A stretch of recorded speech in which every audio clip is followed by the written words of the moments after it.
का कर्जदार हूं मैं। गोरखपुर के लोगों से मैंने लड़ना सीखा है, गोरखपुर के लोगों से मेरे यार। गोरखपुर के साथियों ने मेरा बहुत दिन पहले 2022 में हाथ पकड़ा था।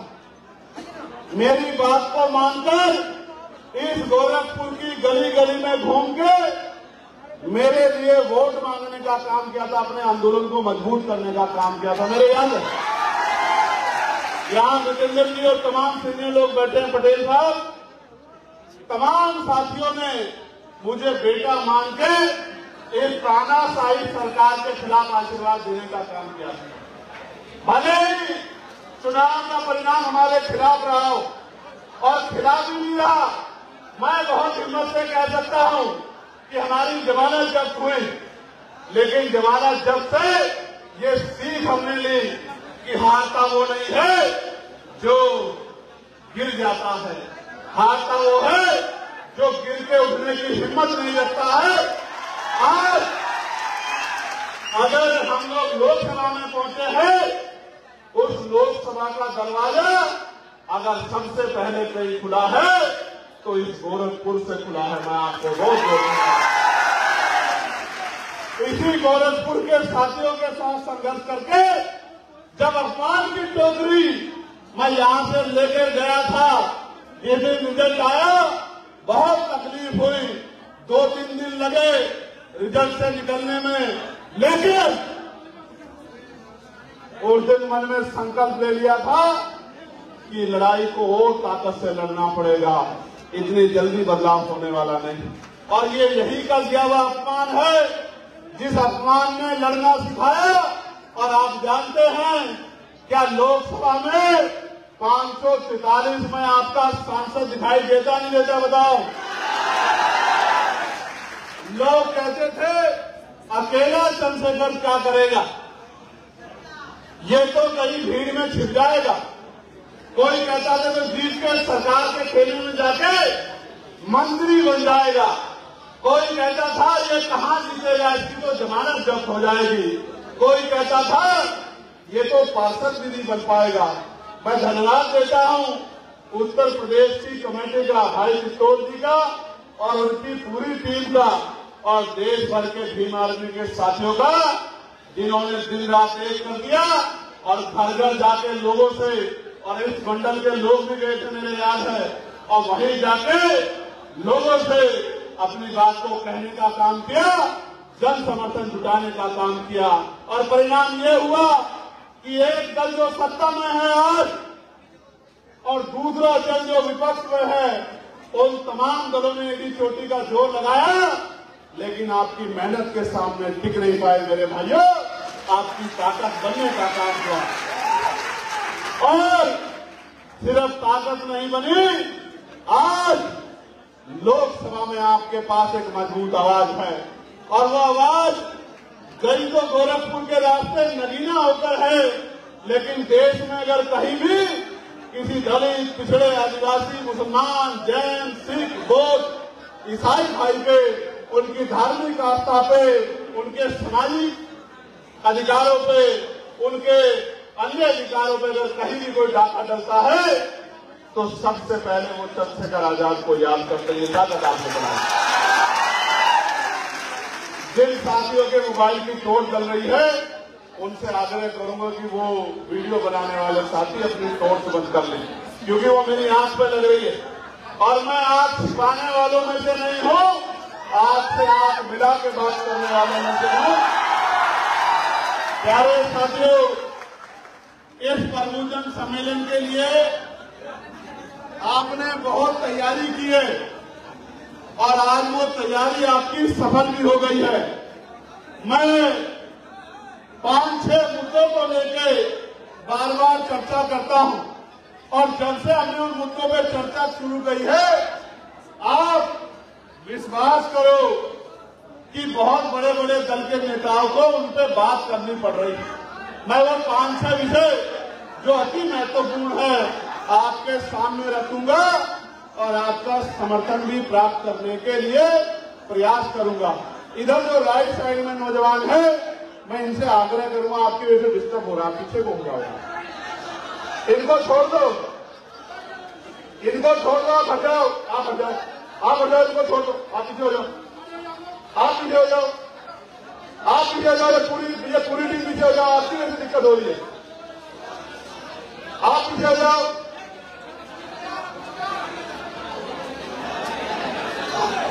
ये पीछे हो जाओ, झंडे वाले साथी ये पीछे हो जाओ, आप हटो, मैं बीच में से हटो, हटो, बिल्कुल हटो, पीछे हो जाओ। व्यवस्था बनाना और व्यवस्था बिगाड़ना ये तो हमारे हाथ में है।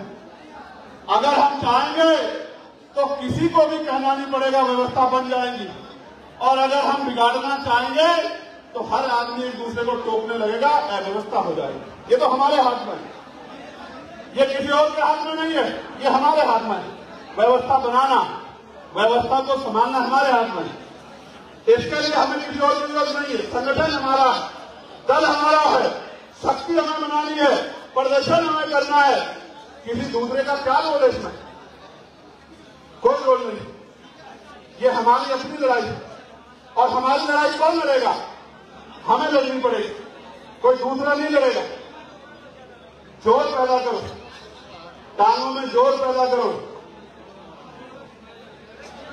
मैं समझ गया हूं, ये नेपाल के जरिए नशे की बड़ी तस्करी इधर हो रही है गोरखपुर में, इसलिए यहां की जवानी को घून लग गया है।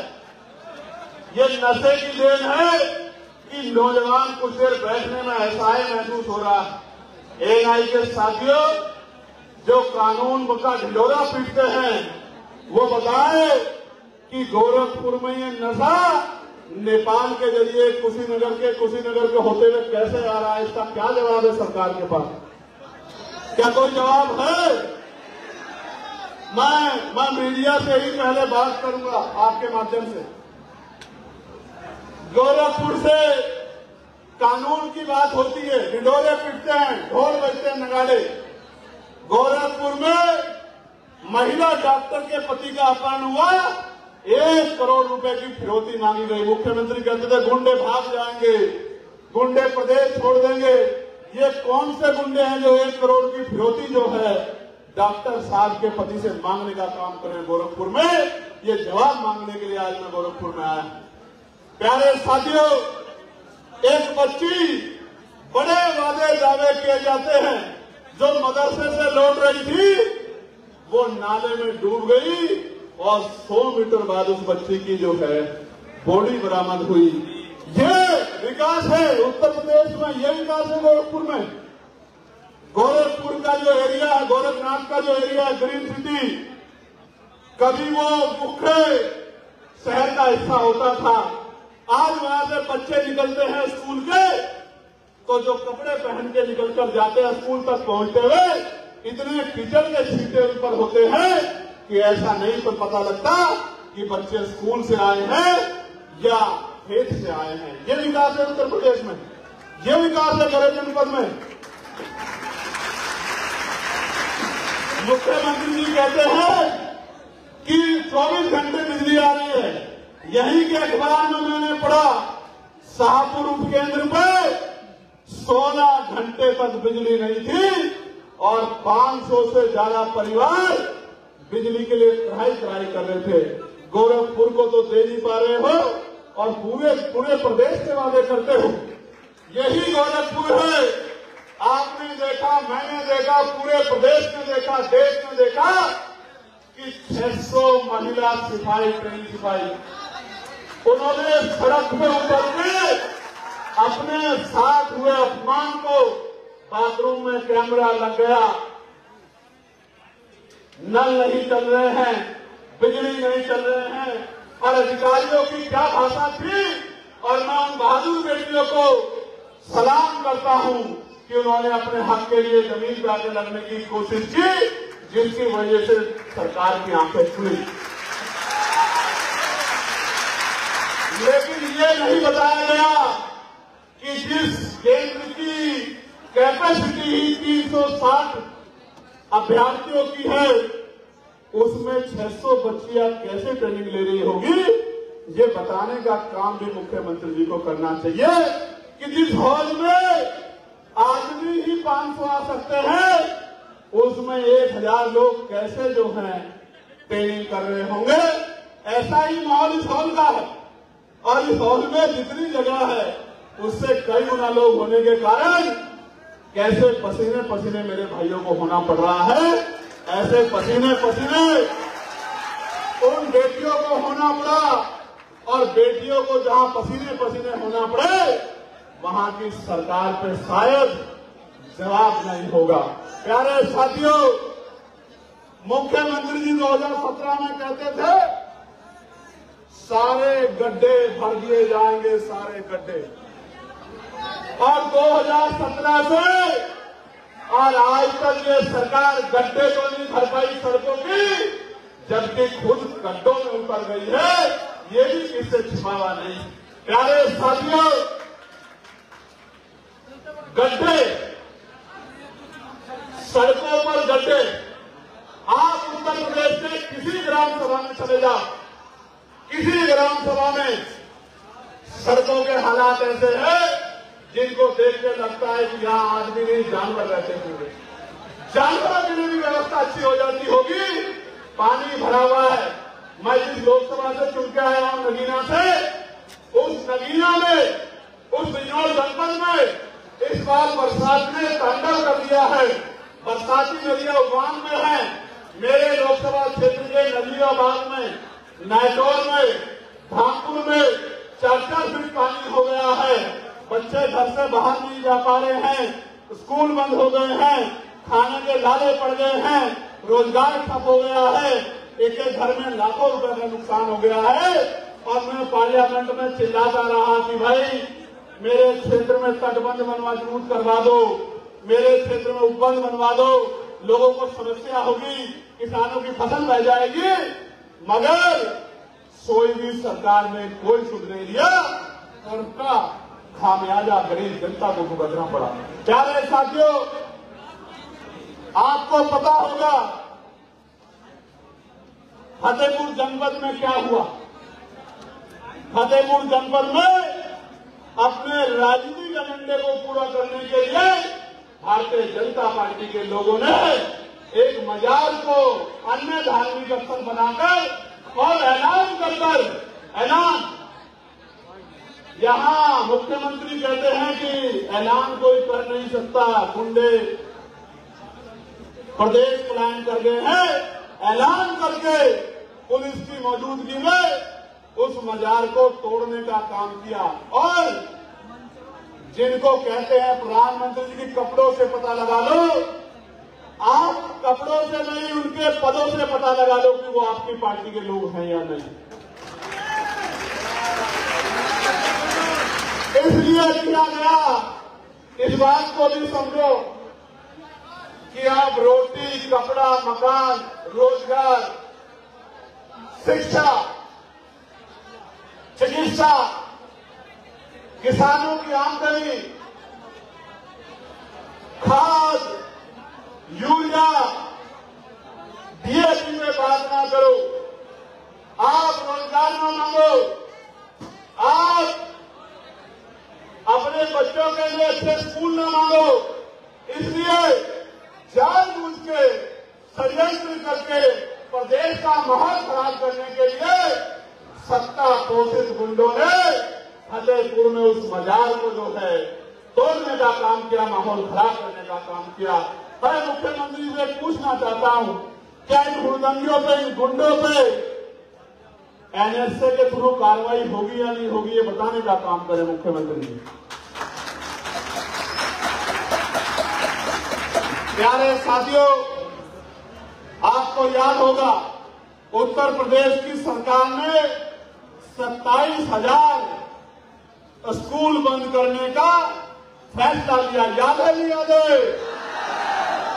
जब लोकसभा चली लगातार स्कूल बंद हो रहे थे। मैंने उन्नाव का डाटा दिया, लखनऊ का डेटा दिया, मैंने मऊ का डेटा दिया, लखनऊ देहात का डेटा दिया कि कहीं 300 स्कूल बंद, कहीं 200 स्कूल बंद, कहीं 400 स्कूल बंद। और जब पार्लियामेंट चली तो मैंने लोकसभा में पूछने का काम किया और तख्ती लेके प्रोटेस्ट करने का काम किया। देखा था नहीं देखा था? और मैंने पूछा कि भाई ये शिक्षा संघ संवर्गीय सूची का विषय, ये बहुत गंभीर जानकारी दे रहा हूं। नौजवानों को, नए नेतृत्व को समझना पड़ेगा। ये एक महज किताब नहीं है। ये देखो, ये महज एक किताब नहीं है कुछ पन्नों की। असल भारत की शक्ति अगर किसी के पास है तो इस किताब के पास है।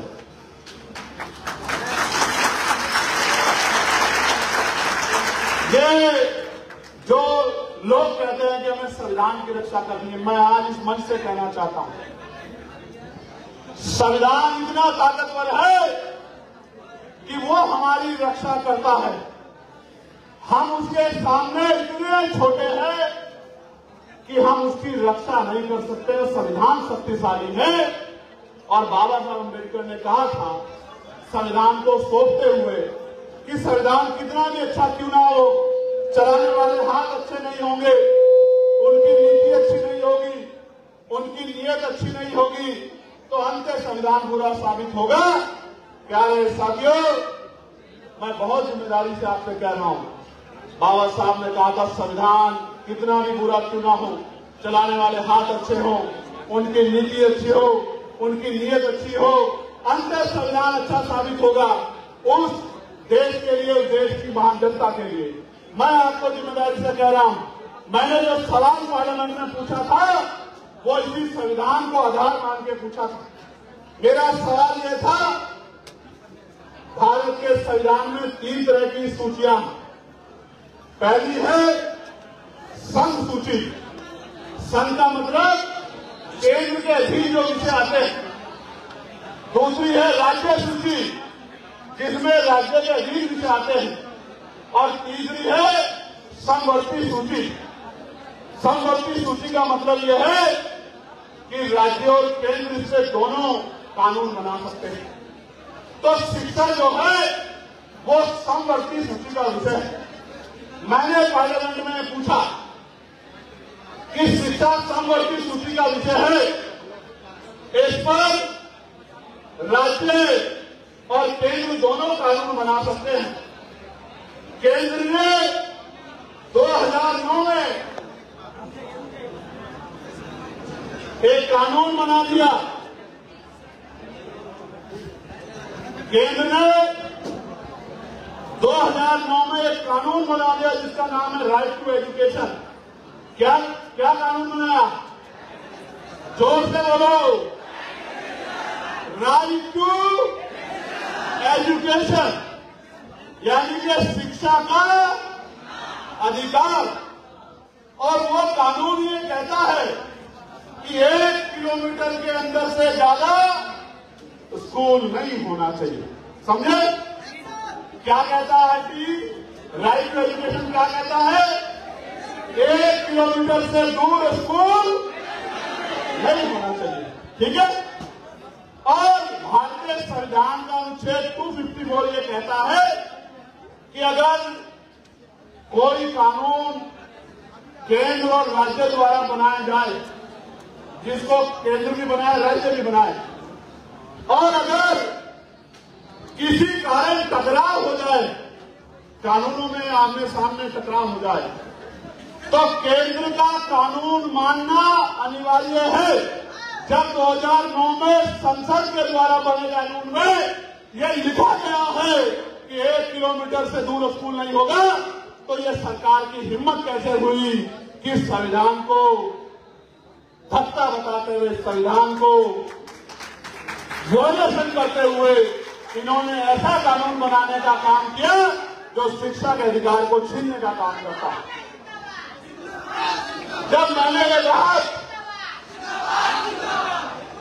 बेटे मेरी बात सुन लोगे तो शायद जमीन पे जाके कुछ बता पाओगे, और जिंदाबाद जिंदाबाद करते रहोगे तो बेटे आने वाला समय ऐसा है मेरे भाई कि ना शिक्षा रहेगी ना रोजगार, तो हाथ फैलेगा ऐसे और हिस्से में आएंगी झूठा। और हम नहीं चाहते कि वो दिन आ जाए।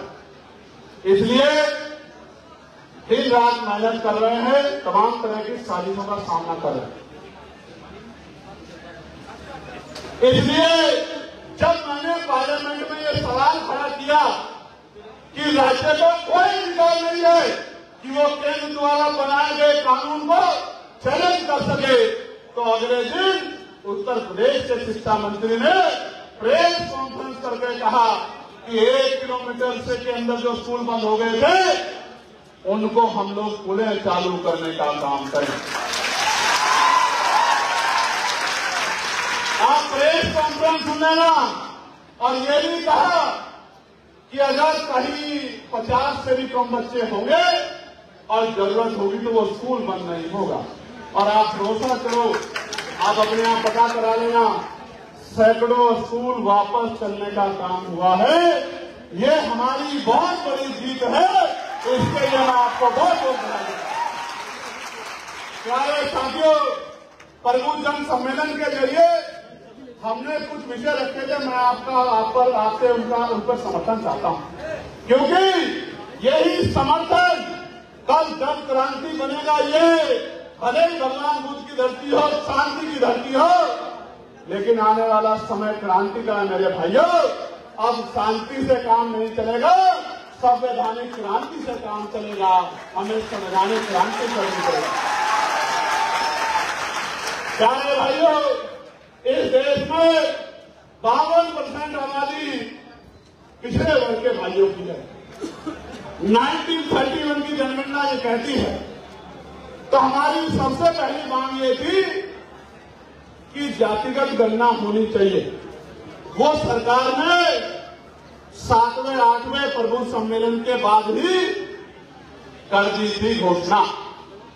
लेकिन मैं आपसे जानना चाहता हूं, अगर जातिगत गणना हो जाए और 52% आबादी के पिछड़े वर्ग के भाइयों के लिए 52% आरक्षण की मांग अगर हम लोग करें तो क्या आप लोग उसमें समर्थन करोगे नहीं करोगे? बताओ,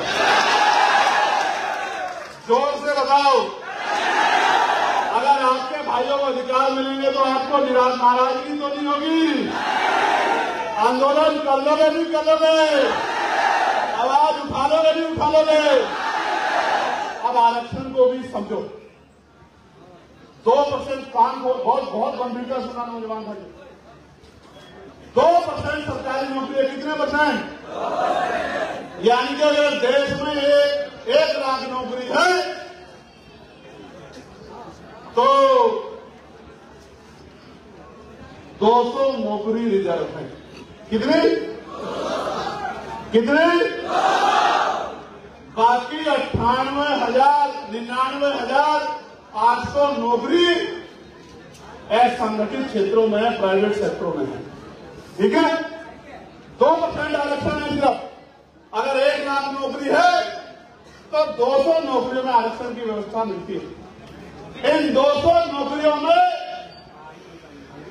49.5% रिजर्वेशन है, यानी कि लगभग 99-98 नौकरियों में ही आरक्षण मिलता है। गौर से सुना। अब इनमें 27% आरक्षण पिछड़े वर्ग के भाइयों को मिलता है और 22.5% आरक्षण SC/ST के भाइयों को मिलता है। ठीक है,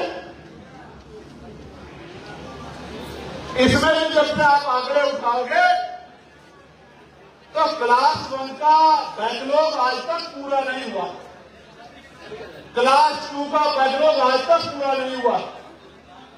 98% प्राइवेट सेक्टर को छोड़ दो, इन 2% आरक्षण की नौकरियों पे रोज सुबह शाम हम लोग गाली खाते हैं। ये तो आरक्षण से नौकरी लगते हैं, आरक्षण से नौकरी लगते हैं। और गाली कौन देता है? जिनकी संख्या 10-12% है और वो 50% से ज्यादा नौकरियों को पाले। एक कहावत सुनी होगी उन्होंने, आपने, उल्टा चोर कोतवाल को, जिसने चोरी की है उसका भेद ना खुल जाए इसलिए इस देश में किसी सरकार की हिम्मत नहीं पड़ी कि वो जातिगत गणना कराए। और मैं ये नहीं कह रहा हूं कि जातिगत सिर्फ गणना कराई जाए, हमारी मांग ये है कि उसके आर्थिक आंकड़े भी जारी हो। कैसे? किसके पास नौकरी है सरकारी, किसके पास प्राइवेट नौकरी है, किसके पास जमीन है, किसके बैंक अकाउंट में कितना पैसा है, किसके पास 4 पहियों की गाड़ी है, किसके पास 2 पहियों की गाड़ी है, किसके पास पक्का मकान है, किसके पास पक्की दुकान है, किसके पास खेती योग्य जमीन है, और कौन ऐसा है जो फुटपाथ पे सो रहा है, कौन ऐसा है जो धार्मिक स्थलों के बाहर हाथ फैला के भीख मांग रहा है, कौन ऐसा है जो भूखे पेट सो रहा है, और कौन ऐसा है जिसको रोज मार पीट कर उसकी इच्छा के विरुद्ध उसको अन्याय का सामना करना पड़ रहा है। कौन ऐसा जिसपे ट्रैक्टर है, कौन ऐसा जिसपे साइकिल है, और कौन ऐसा है जिसके लोग रात को 2 रोटी में से आधी रोटी तोड़कर अपने पेट पर पानी पी के हाथ धो सकते। ये जानना बहुत जरूरी है। इस बात का पता लगेगा तभी सोयले समाज में क्रांति की लहर तोड़ेगी। इसलिए जातिगत गणना हो, उसके आर्थिक आंकड़े जारी हो, और जब आर्थिक आंकड़े जारी हो जाए, गणना हो जाए, तो जिसकी जितनी संख्या भारी उसकी उतनी हिस्सेदारी उसको मिलनी चाहिए। प्यारे साथियों, आपने सुना होगा पार्लियामेंट में मैं एक बिल लेकर आया था। उस बिल में मैंने मांग की थी, वो मांग आपने पता नहीं सुनी थी या नहीं सुनी थी, या उस पर गौर किया था नहीं किया था। वो मांग ये थी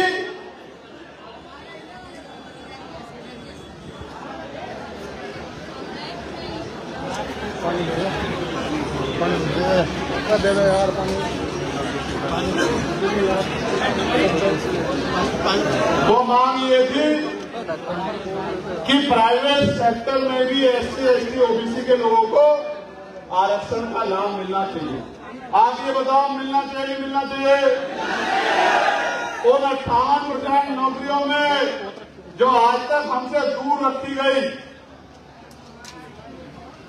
क्या उनमें एससी एसटी ओबीसी को आरक्षण का लाभ मिलना चाहिए नहीं मिलना चाहिए?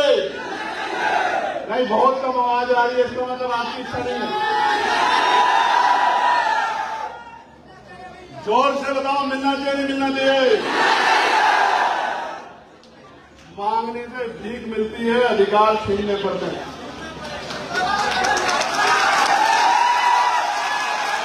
तो हमने मांग उठाई है कि प्राइवेट सेक्टर में भी एससी एसटी ओबीसी को आरक्षण का लाभ मिलना चाहिए। क्या आप सहमत हैं?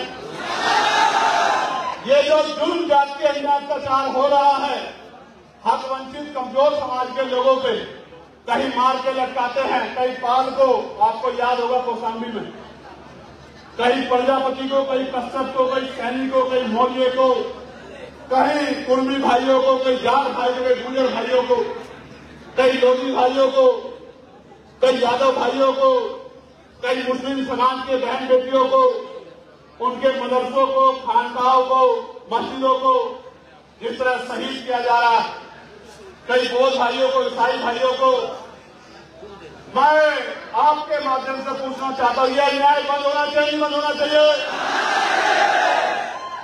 बहन बेटियां सुरक्षित रहनी चाहिए, रहनी चाहिए? तो हमारी मांग है कि ये जुर्म जाति अत्याचार बंद होना चाहिए। और नसीब साहब, मैं आपके माध्यम से कह रहा, और मीडिया के लोग रिकॉर्ड कर लेना, और आप भी सब तक पहुंचा देना। जिस दिन आजाद समाज पार्टी ताकत में आएगी, सभी धर्मों का सम्मान होगा। मुस्लिम भाइयों को कहना चाहता हूं, मुस्लिम भाइयों को कहना चाहता हूं, आपकी मस्जिदों को, खानकाहों को, आपके मदरसों को, आपके धार्मिक स्थलों को किसी गुंडे को छूने नहीं दिया जाएगा, ये वादा दिलाता हूं। ये बात इसलिए कह रहा हूं कि आप ही बहुजन समाज का बहुत बड़ा हिस्सा हो। हम बहुजन समाज को परिवार मानते हैं, आपके साथ अगर अन्याय होगा तो हम लोग चुप नहीं रहेंगे, इस बात को आप ध्यान रखें। इतना प्रयास है या दोबारा दोहराऊं, इतना प्रयास है या दोबारा कहूं, दोबारा बता रहा हूं, आपके माध्यम से जाना चाहिए उत्तर प्रदेश के भाइयों में, आपकी मस्जिदों को, खानगाह को, कब्रिस्तानों को, मदरसों को और आपकी वक्त की जमीनों को किसी को छूने नहीं देंगे अगर आजाद समाज पार्टी ताकत ना दे। आपकी संपत्ति आपके पास रहेगी और मैं आपसे आग्रह करूंगा उससे बड़े बड़े कॉलेज और स्कूल बना के मुख्य धारा में मुस्लिम बच्चों को लाने का काम। डॉक्टर बनाइए, इंजीनियर बनाइए, वकील बनाइए, जज बनाइए, प्रोफेसर बनाइए, साइंटिस्ट बनाइए और देश की सेवा में जैसे जुटते आए हो आजादी से लेकर अब तक ऐसे ही जुटते आगे जाइए।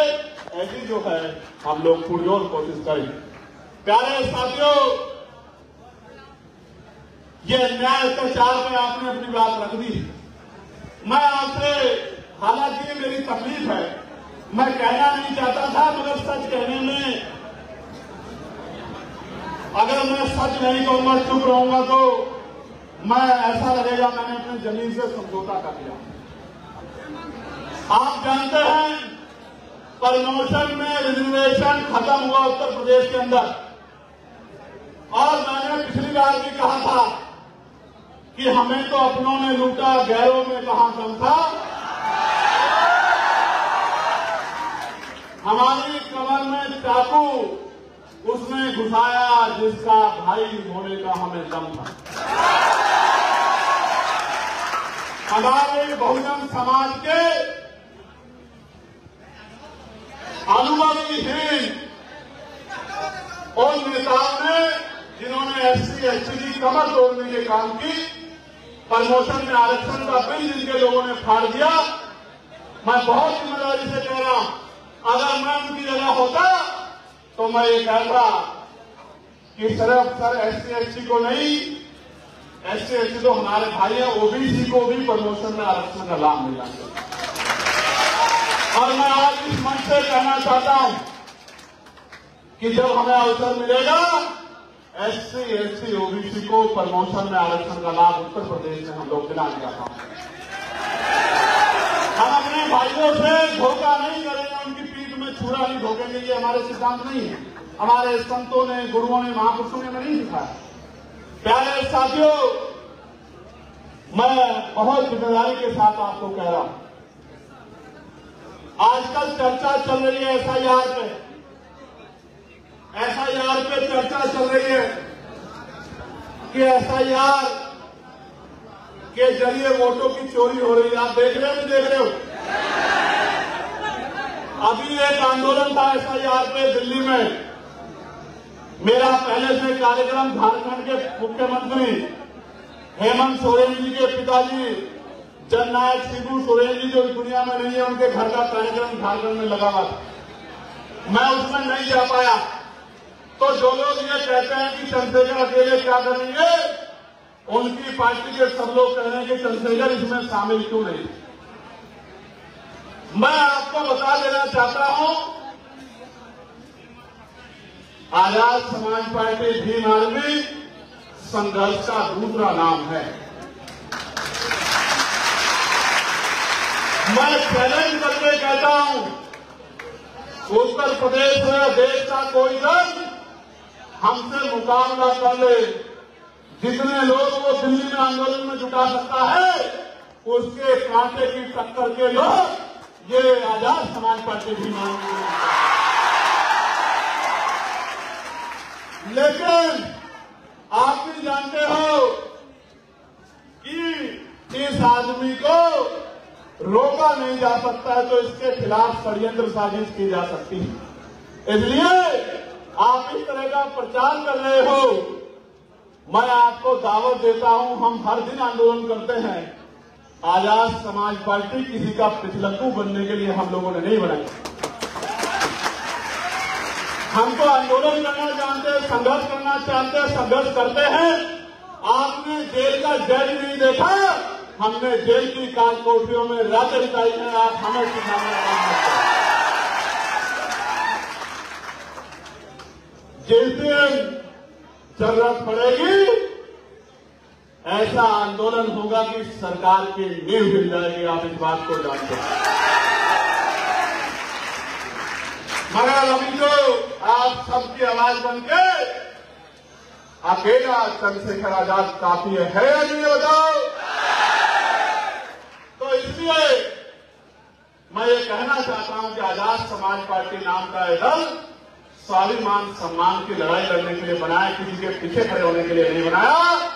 इन गरीबों, कमजोरों, किसानों, नौजवानों और संघर्षशील लोगों को मुख्य धारा में लाने के लिए बनाया है, किसी का पिछले को बनाने के लिए नहीं बनाया है। आने वाला कल इन गरीब के बेटों का है। अब अमीर ज्यादा दिन इनको रोक नहीं पाएंगे कुर्सियों से। आने वाला कल गरीबों का है, आजाद समाज पार्टी का है, नौजवानों का है, उनका है जो सड़कों पर संघर्ष कर रहे। प्यारे साथियों, एक आखिरी मांग ये है। कुछ दिन पहले विपक्ष कह रहा था कि ईवीएम से वोटों की चोरी हो रही है, और अब वो एफआईआर पे टिका हुआ है। एफआईआर पे भी हम उनके साथ खड़े हैं। मगर मैं ये आपसे पूछना चाहता हूं कि आप चाहते हैं ईवीएम से चुनाव हो? ईवीएम से चुनाव हो? तो सवाल ये है, अगर आप चाहते हैं ईवीएम से चुनाव हो तो हाथ खड़ा कर लेना। आप चाहते हैं ईवीएम से चुनाव हो? नहीं, गौर से सुन लो। अगर चाहते हो तो हाथ खड़ा करना, और अगर नहीं चाहते हो तो हाथ को अपनी जगह रहने देना। ऐसे हिलाने की जरूरत नहीं। ये ऐसे हाथ हिलाने का काम तो पिछले 75 साल से लोकतंत्र में आपके साथ हो ही रहा। आप चाहते हो ईवीएम से चुनाव हो?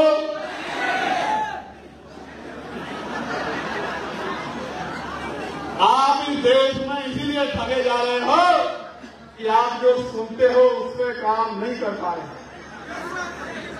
दोबारा पूछ रहा हूं, गलती सुधारने का मौका दे रहा हूं। आप चाहते हो ईवीएम से चुनाव हो?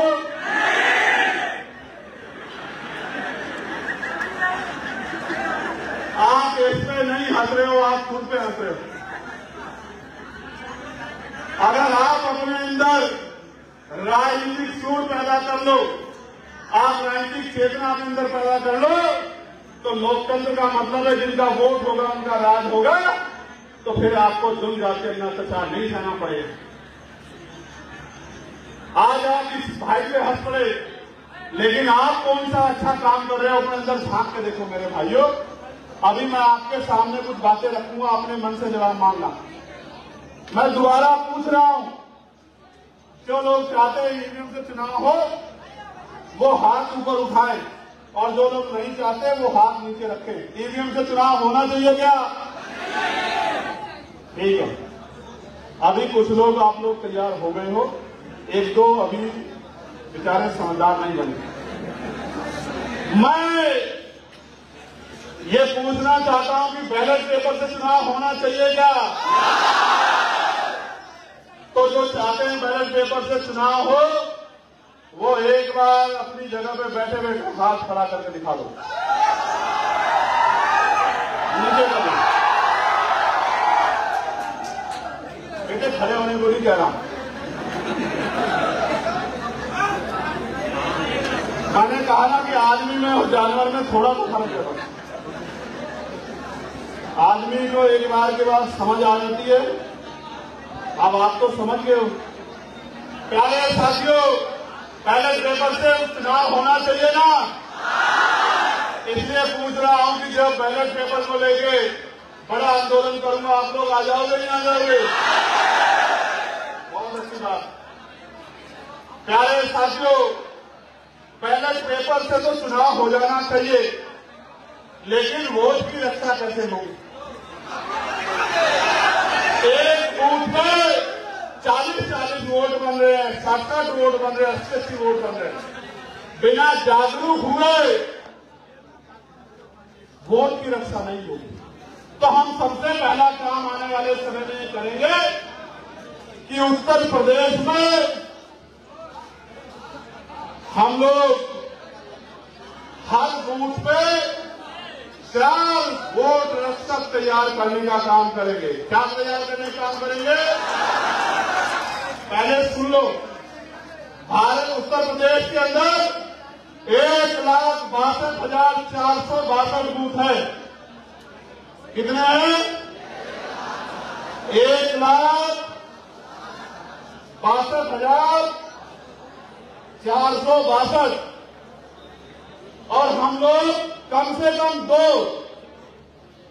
और उनके अल्टरनेट पे कम से कम 2 और, यानी कि लगभग 3,24,924 वोट रक्षक यानी के वोट वॉरियर तैयार करने का काम करेंगे। ये हमारा लक्ष्य अगले 4 महीने के अंदर।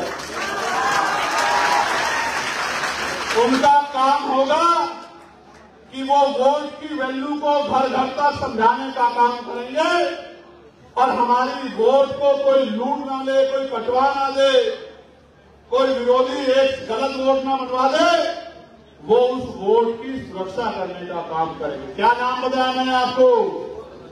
वोट रक्षक। जोर से बताओ। आप लोग बैठो बेटो, ये सब डिस्टर्ब मत करो, बीच में आके डिस्टर्ब। बैठ जाओ सब लोग एक लाइन। कह रहे हैं बैठ जाओ, तुम्हारा नहीं कहेंगे, बैठो जल्दी जल्दी बैठो, जल्दी बैठो, नीचे जमीन पे पाओ। आप और इनमें कोई ज्यादा फर्क नहीं है। वो बेचारे डटे हुए बैठे हैं, आप भी वही हो, हमारे भाई और सब लोग। बैठ जाओ, बैठ जाओ, नीचे बैठो जमीन पर। आप सबसे महत्वपूर्ण बात करूंगा आपसे।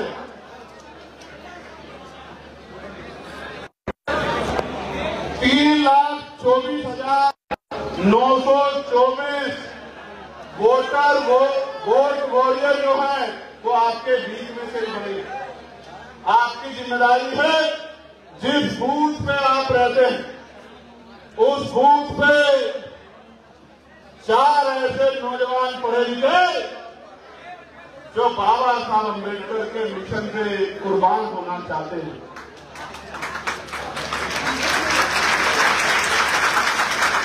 जो महापुरुषों के संघर्ष को समझते हैं, जिनके अंदर संघर्ष करने का जज्बा, जो गरीबी, बेबसी, लाचारी, भूखमरी से लड़ना चाहते हो और जो महापुरुषों के आंदोलन के लिए जीना चाहते हैं, ऐसे 4 लोग तैयार करने। आपको कर लोगे नहीं कर लोगे?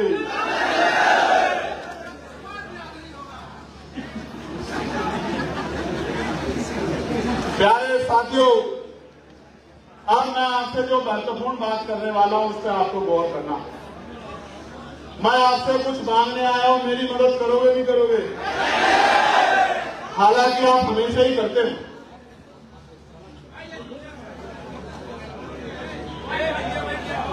Hello hello hello hello hello, आवाज आ रही है? हेलो हेलो हेलो, हो गया बेटा, अपनी अपनी जगह बैठे रहो आराम से। कौन? ये संघर्ष का दौर,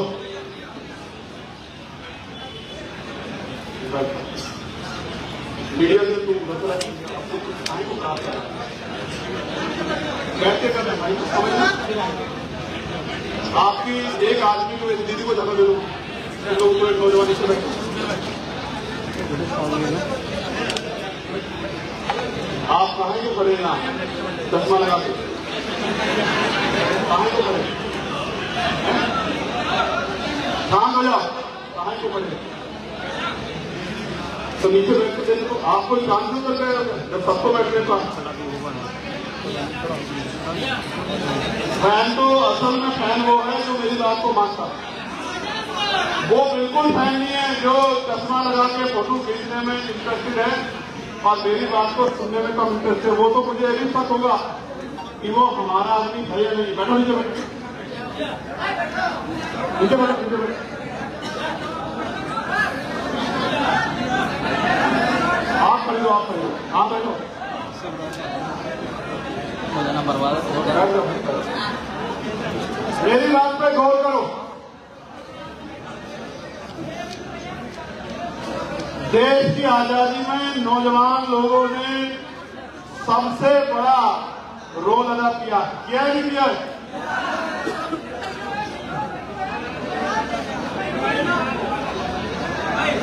भाई खड़ा होकर बोल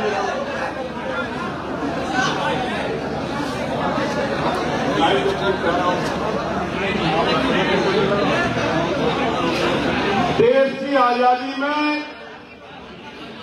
सबसे बड़ा योगदान नौजवानों का है, ठीक है?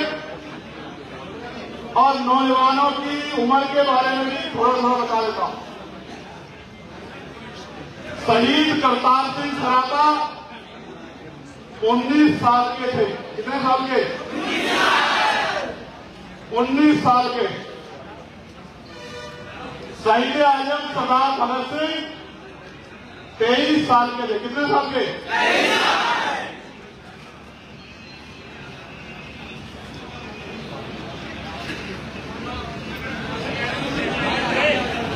आगे जगह नहीं है भाई, और इनको कहां निकाल दे?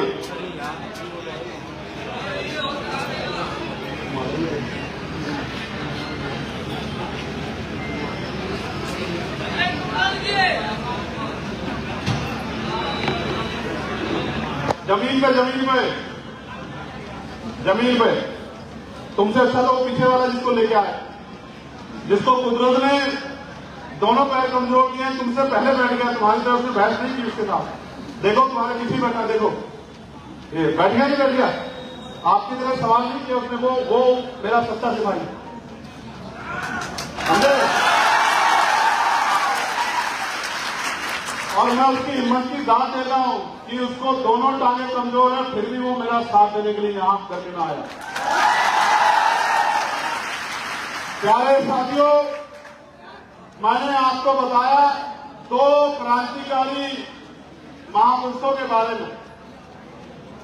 तो नौजवान अगर कभी कोई फैसला ले लेता है तो कहते हैं कि संघर्षों के साए में घनघोर जवानी पलती है और इतिहास उधर झुक जाता है जिस ओर जवानी चलती है। हमसे बहुत लोगों ने कहा कि वो तो नौजवान हैं, क्या करेंगे, अभी तो बहुत समय बाकी है। जो लोग ये बात कहते थे, आज वही लोग हमारे जिले के जिलाध्यक्ष, मंडल के प्रभारियों, मंडल के अध्यक्षों के पास जाके कहते हैं कि हमें आजाद समाज पार्टी ज्वाइन करनी है।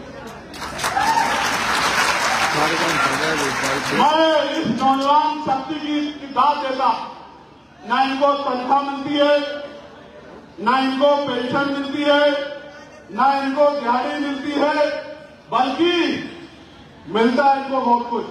इनको आरोप मिलते हैं समाज में, इनको अपमान मिलता है।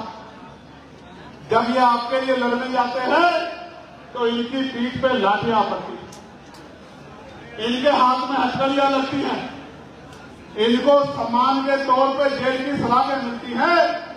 लेकिन मैं धन्यवाद दूंगा कि दुनिया की कोई भी मुसीबत इनका हौसला नहीं तोड़ पाती है। इसलिए मैं इन बहादुर नौजवानों को धन्यवाद देता हूं। और आज मैं इन नौजवान साथियों से ये कहने के लिए आया, अगर सच में कुछ करके दिखाना चाहते हैं, सच में माओ के आंसू पूछना चाहते हैं, सच में बहनों के सम्मान की रक्षा करना चाहते हैं, मैं आपको सोने, चांदी, हीरे जवाहरात भले ही ना दूं, लेकिन अगर आपने ताकत बना ली तो ऐसे स्कूल बनाएंगे कि वर्ल्ड के स्कूल उनके सामने फेल हो जाएंगे। मैं आपको बता,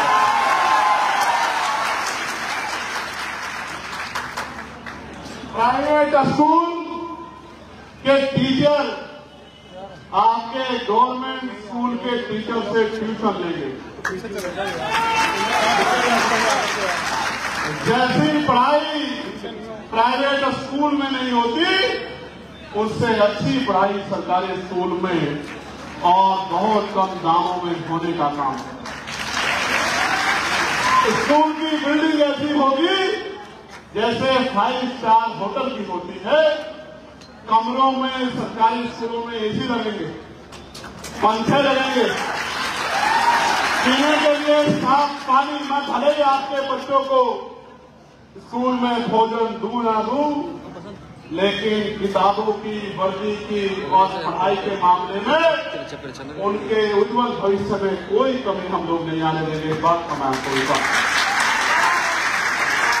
भले ही मैं आपको बहुत कुछ दे ना पाऊं, लेकिन अगर आपने ताकत बना ली तो आपकी ताकत से ऐसे सरकारी हॉस्पिटल बनेंगे और उसमें इतनी अच्छी सुविधाएं आएंगी कि प्राइवेट हॉस्पिटल के डॉक्टर भी खुद बीमार होने पे या अपने बच्चों के बीमार होने पे, हालांकि मैं कुदरत से प्रार्थना करता हूं वो बीमार ना हो, वो सरकारी स्कूलों, सरकारी अस्पतालों की तरफ भागा करेंगे। इस बात का मैं आपको विश्वास दिलाऊं। डॉक्टर भी होंगे, पूरा स्टाफ भी होगा, दवाइयां भी होंगी, टेस्ट भी मशीनें सारी वही होंगी और बिल्डिंग भी ऐसी होगी कि अगर बीमार आदमी चला जाए तो साफ स्वच्छता देख के वैसे ही ठीक हो जाए।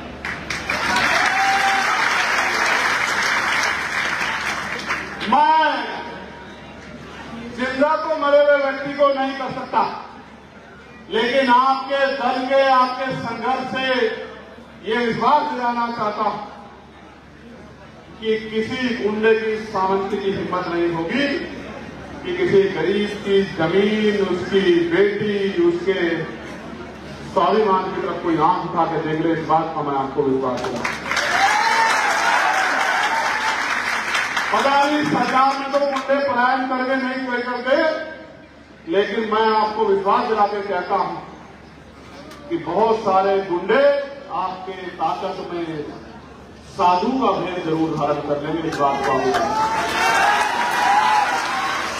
क्योंकि बचने के लिए कुछ तो कुछ ना करना पड़ेगा। मैं आपको विश्वास दिलाता हूं कि बहुत बड़ी बातें ना करके ग्रामीण क्षेत्रों में रोजगार कैसे पैदा हो, रोजगार महिलाओं के लिए घर पर, ग्रामीण क्षेत्रों में खेती किसानी महाराज सिंह भारती जी के फॉर्मूले पर चल के, अर्जक संघ के फॉर्मूले पर चल के, मामला रामसू वर्मा जी के फॉर्मूले पर चल के खेती किसानी के जरिए ग्रामीण इकोनॉमी को इतना बढ़ाने का काम करेंगे कि 1 लाख से ज्यादा गांव को विकसित करने का काम करेंगे शहर के मुकाबले। इस बात का काम करेगा। प्यारे साथियों, जहां उद्योग धंधे नहीं होंगे वहां उद्योग धंधे लगाने का काम करेंगे।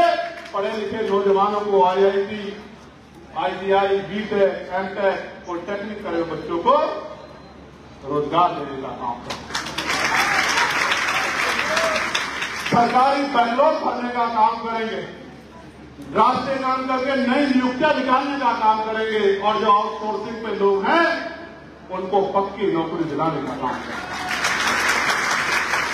पुलिस के भाइयों के लिए 8 घंटे की ड्यूटी का प्रावधान करेंगे, नौकरियां निकालेंगे, नई नियुक्तियां निकालेंगे, सप्ताह में 1 छुट्टी और बॉर्डर स्कीम खत्म करने का काम करेंगे। आशा आंगनबाड़ी बहनों के, भोजन माताओं बहनों के वेतन में सामान्य वृद्धि करेंगे, कम से कम 20,000 रुपए का वेतन उनको दिलाने का काम करेंगे। PRD के जवान भाइयों को, होमगार्ड भाइयों को भी पुलिस की तरह सम्मानित वेतन और भत्ते सुख सुविधा दिलाने का काम करेंगे। प्यारे साथियों, अब मेरी कुछ मांग, इस लड़ाई में क्या आप इस संघर्ष में हमारा साथ दोगे? चप्पलें घिसनी पड़ेगी, अन्याय का सामना करना पड़ेगा, आरोप लगेंगे, साजिशें होंगी, मुसीबतें आएंगी, अधिकार मांगने से नहीं मिलते, लाठी खानी पड़ेगी। जेल भी जाना पड़ सकता है। तैयार हो, तैयार हो, तैयार हो तो फिर गौर करो कि क्या करना। मेरा आधा घंटा आपको बिठाने में गया नहीं गया? मौका नहीं देना है कि कोई तुमसे सवाल करेगी बैठ जाओ। अनुशासन बनाना। एक बात, दुश्मन आपके आंदोलन को कमजोर करने के लिए आपको भड़काने का काम करेगा। किसी भी कीमत पे कानून को अपने हाथ में, दुश्मन के जाल में नहीं फंसना है। जो दुश्मन के जाल में फंस जाता है उसको समझदार नहीं कहते, उसको बेवकूफ कह देना। दुश्मन के साजिश में नहीं फंसना, अपने पुलिस के भाइयों को नहीं करना। उनकी मजबूरी है आपको डराना, धमकाना, लाठी से पीट भी देना, लेकिन समझना है कि पुलिस सरकार की होती है। जो आज आप लाठी चला रहे हैं, कल वो आपकी राह में फूल भी फेंकने का काम करेंगे। मेरी बात साथियों, अपने गांव में लौटना, ये चिंता नहीं करनी इस बैनर पे मेरा फोटो था या नहीं था, ये चिंता नहीं करनी। जो बैनर पे फोटो की, कुर्सी की चिंता करेगा वो समाज की चिंता नहीं कर पाएगा। इसलिए आप मेरी बात पे गौर करो। आगे 2027 में लगभग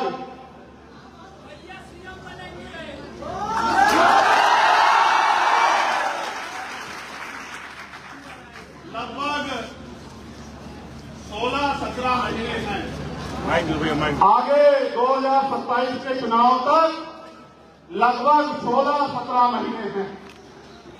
ये 16-17 महीने अपने भाई को उसकी बातों को मानने के लिए दे दो। दे सकते हो, दे सकते हो। गांव में जाओ, अपना बूथ मजबूत करो, जातियों में बटे बहुजन समाज में भाईचारा पैदा करो, सम्मान पाने के लिए सम्मान देना सीखो। त्रिस्तरीय पंचायत चुनाव में एक वोट की रखवाली करके उसको बूथ तक पहुंचा के आजाद समाज पार्टी की शक्ति का एहसास प्रदेश को कराओ। लेकिन आपने अपनी शक्ति का एहसास करा दिया, क्योंकि लोकतंत्र में सरों की कीमत होती है, लाठियों की कीमत नहीं होती।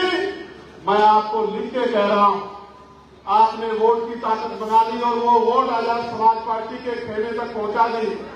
मैं आपको विश्वास दिलाने कहता हूं कि जो आज आंखें आपके अपमान के लिए उठती है, कल वो आंखें आपके सम्मान में झुकी पाएंगी। ये लोकतंत्र है, इसमें जनता बड़ी है और जन समर्थन किसके साथ है? तमाम साजिशों के बाद भी देश देख रहा है कि जहां लोग पैसे पे नहीं जाते, जहां लोग मिठाई पे नहीं जाते, शराब पे नहीं जाते, अलग से चीजों का आपकी डिमांड करते हैं, वहां भीम आदमी आजाद समाज पार्टी के नौजवान साथी अपने साधन से, अपनी जेब की कमाई से कैसे कैसे पैसे जुटा के अपने भाई की ताकत को बढ़ाने के लिए गोरखपुर मंडल से देश की राजधानी तक जाते हैं। ये सब लोग जानते हैं। आप में से कोई ऐसा है जिसको पैसे देके लाया गया हो? जोर से बता दो, पैसे पे आए हो या प्यार में आए हो? ताकत बनाओगे नहीं बनाओगे? बूथ मजबूत करोगे नहीं करोगे? मैं आपसे बहुत जिम्मेदारी से कह रहा हूं मेरे नौजवान भाइयों, मैं भी वोट रक्षक और आप भी वोट रक्षक, हम दोनों मिल जाएं। तो मैंने कहा था एक दिन राजस्थान में खड़े होकर कि इतिहास नहीं भूगोल भी बदला जाएगा अगर मैं भी वोट रक्षक और आप भी वोट रक्षक बन जाओ और अपने अपने बूथ को मजबूत कर लोगे नहीं कर लोगे? बूथ पे झंडा लहरा दोगे नहीं लहरा दोगे? हर घर तक झंडा पहुंचा दोगे नहीं पहुंचा दोगे? गांव में जाओ, गांव में जाकर मीटिंग करो, मेरी भूखी माओ को, प्यासी बहनों को, आंख में आंसू लिए फटे कपड़ों में रह रहे मेरे हक वंचित बहुजन समाज के लोगों को इस बात को पहुंचाने का काम करो जो मैंने आपसे। लंबे समय से दुश्मन हमारे लोगों को ठगता आया और हम लोकतंत्र में